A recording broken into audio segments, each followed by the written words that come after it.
Hello friends, welcome to EPG Pathshala. I am Dr. Manish Shrestha, working as Assistant Professor at Haryana School of Business, GJ University of Science and Technology, Hisar. Today, we are going to discuss about the topic Legal Framework for Compensation. Before starting the discussion, let's have a look at the contents. The discussion will start with the introduction of the topic, followed by the Payment of Wages Act, the Minimum Wages Act, the Equal Remuneration Act, and the Payment of Bonus Act.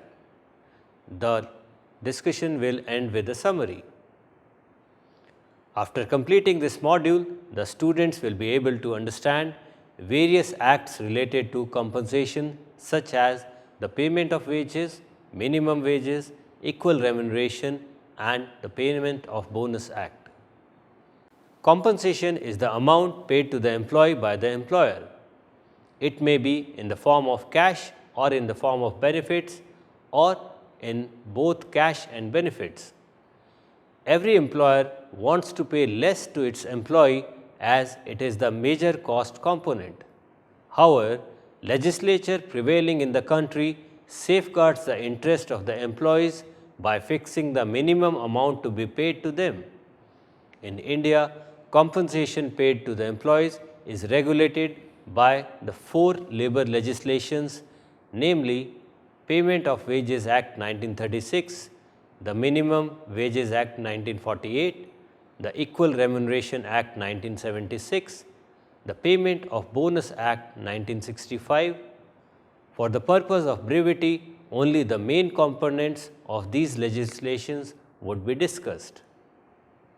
The Payment of Wages Act 1936 came into existence on 28 March 1937. It is applicable all over India except the state of Jammu and Kashmir. The Act regulates the payment of wages to persons employed in any factory, to persons employed in railways by railway administration, and to persons employed in the industrial establishments including dockyards, mines, plantation, motor and air transportation services, and workshops for manufacturing, transportation or sales.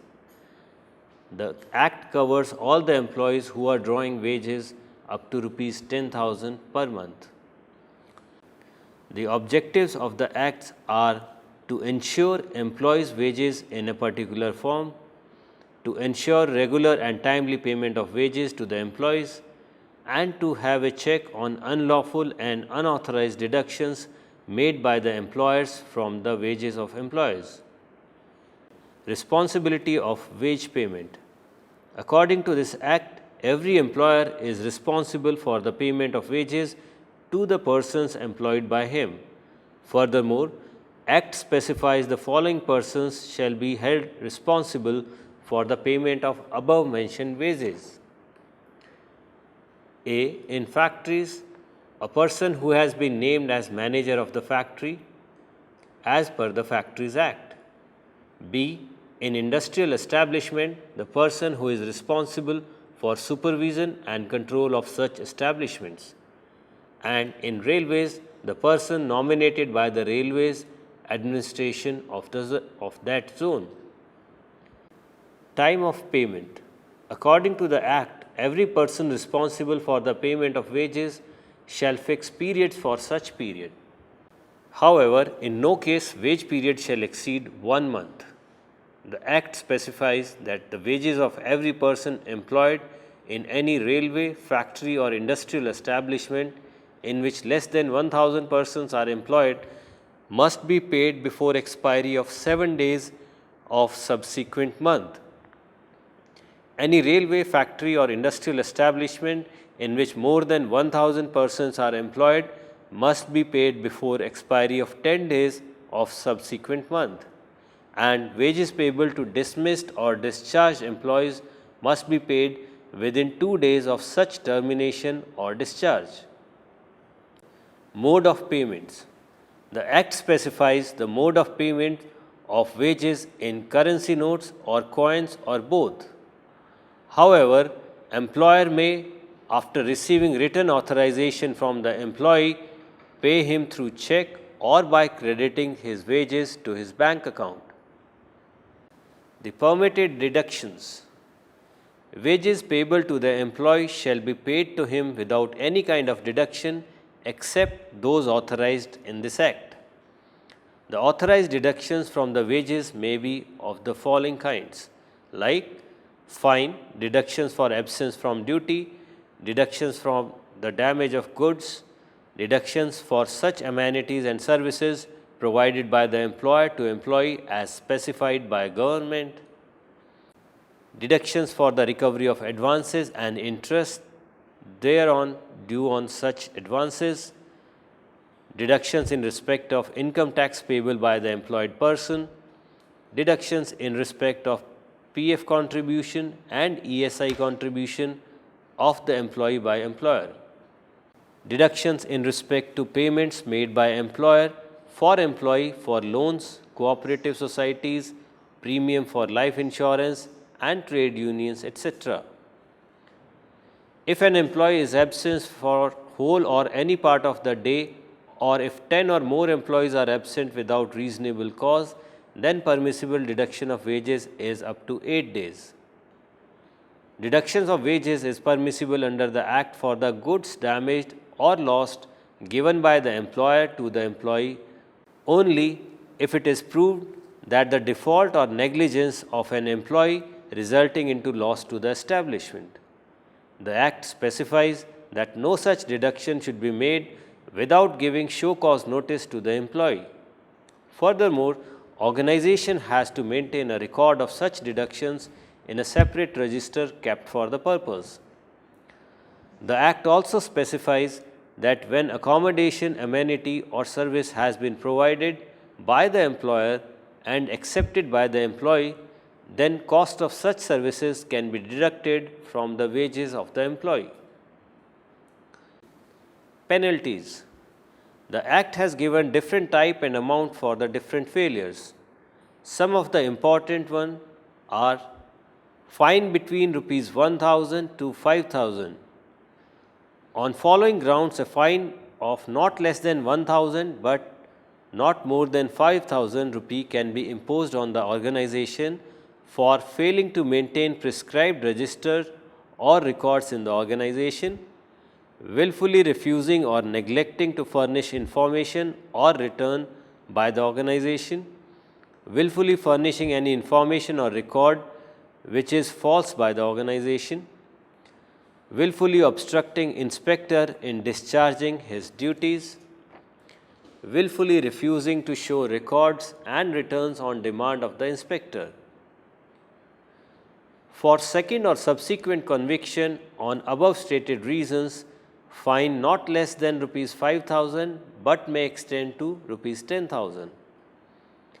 Imprisonment of not less than 1 month, extendable up to 6 months, and fine not less than Rs 2,000, extendable up to Rs 15,000 on conviction of an offence and again guilty of conversion of the provision of Act. Failing or neglecting to pay wages to any employee of the organization. The Minimum Wages Act 1948 came into existence on 15th March 1948.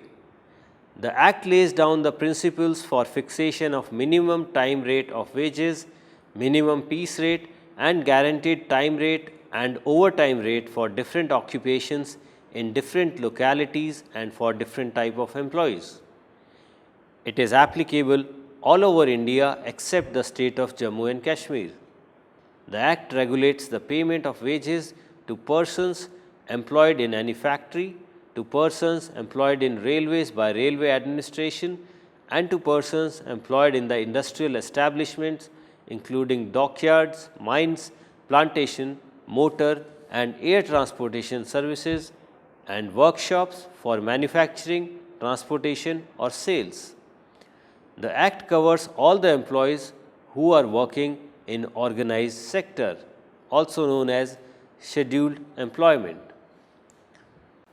The objectives of the Act are to ensure minimum wages to the workers working in the organized sector, to to stop exploitation of workers in organized sector, to empower government for fixation of minimum wages and to revising it timely. Minimum wage rate fixation. According to the Act, appropriate government is empowered to fix minimum wage rate for the employees employed under Part 1 or Part 2 of the schedule. Here again, Section 2B defines appropriate government as central government for scheduled employment carried on by central government or railways or establishments under Central Act, and for all other cases appropriate government means the state government. The appropriate government has to make review at such intervals not exceeding 5 years the minimum rates or so fixed and revise the minimum rates. Facts to be kept in mind while fixing or revising minimum rates of wages are different scheduled employments, different classes of work in the same scheduled employment, adults, apprentices, children and adolescents, different localities. Government can also fix minimum wages for time work, piece work at piece rate, piece work for the purpose of securing such employees on a time work basis, overtime work done by the employees for piece work or time rate workers. The procedure for fixing and revising minimum rate of wages. The appropriate government appoints the advisory board or central advisory board which coordinates the work of committee appointment for the fixation of minimum wages.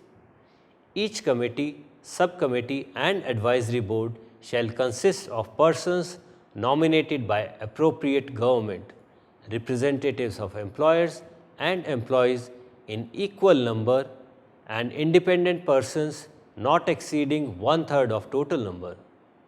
One of such independent person shall be the chairman of the committee. The recommendations of advisory board are published in national publications for public comments. After hearing the representatives of an official notification for minimum wages is published. Employer to pay to every employee engaged in scheduled employment at the rate not less than the minimum rates of wages as fixed by notification by not making deductions other than prescribed. Overtime wages. As per Section 14 of the Act, if a person has worked for more than 48 hours in a week, then the excess hours worked by him will be treated as overtime. The rate of wages for overtime will be twice of the normal wage rates. Wages for a person who work for less than the normal working hours. As per Section 15, if the employer could not provide the activities of the job, then the employee is entitled to receive full salary. However, if the employee has not worked due to his unwillingness, then the employee is not entitled to receive full salary. The Act states that minimum wages has to be paid without any deductions other than statutory deductions. Wages paid less than the minimum wages on the ground of less performance or output is illegal. Maintenance of records and registers. The Act specifies for the maintenance of registers containing the following details: detail of employed persons, work performed by employees, wages paid to employees, registers of fines, register for overtime, annual return records. These records should be preserved by the organization for 3 years. Any aggrieved person may apply to the Labour Commissioner for settling his claims regarding non-payment of minimum wages within 6 months. Also, if an employer had paid less than minimum wages to the employee, then punishment for such offence is imprisonment up to 6 months or with fine up to ₹500 or both.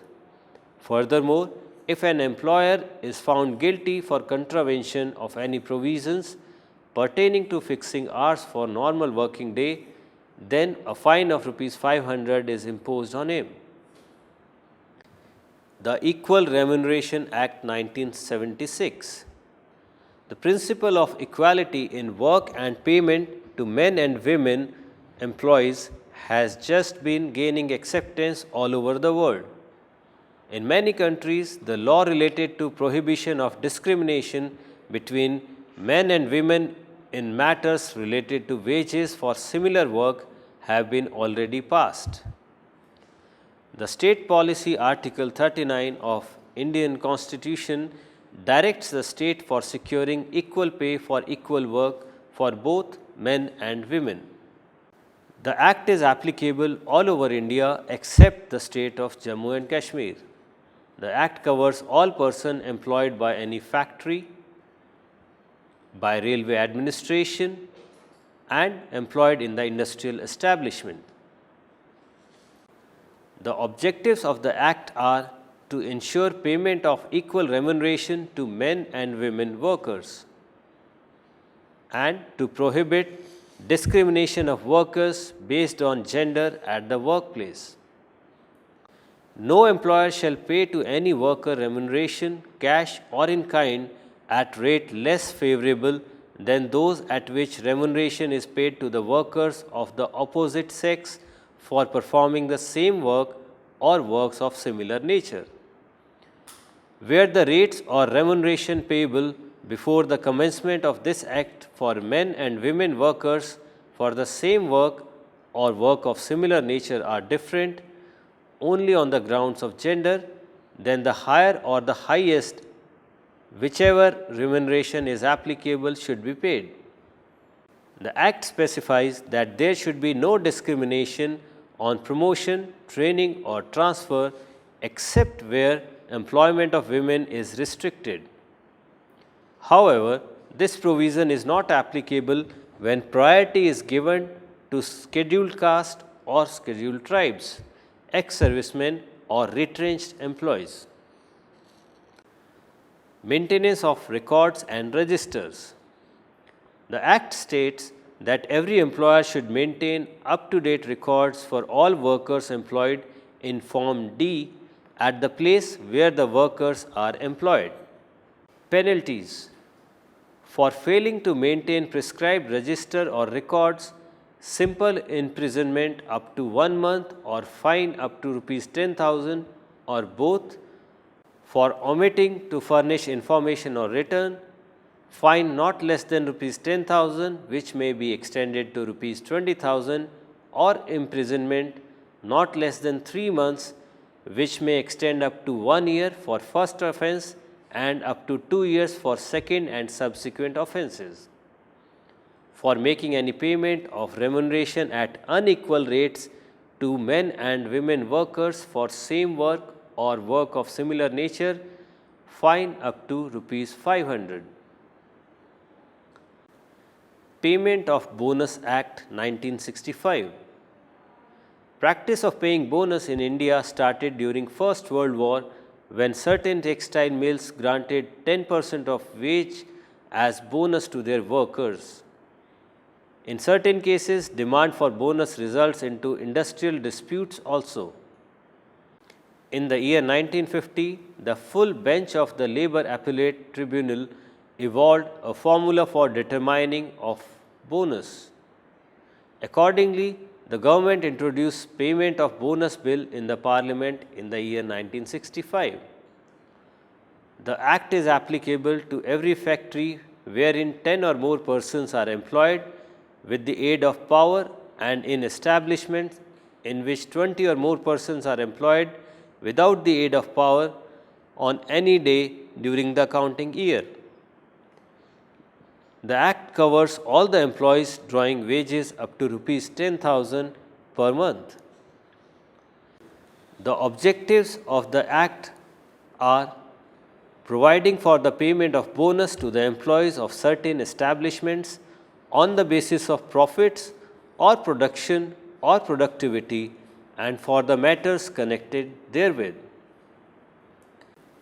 Eligibility. Every employee receiving salaries or wages up to rupees 3,500 per month and engaged in any kind of work, whether skilled, unskilled, manual, managerial, supervisory, clerical, etc., is entitled to bonus for every accounting year if he has worked for at least 30 days in that accounting year. Minimum bonus. Every employer is required to pay even if he suffers losses during the accounting year or there is no surplus, a minimum bonus of 8.33% of the salary or wages of the employee during the accounting period. The amount on account of such minimum bonus should be rupees 100 for employees above 15 years of work and rupees 60 for the employees below 15 years.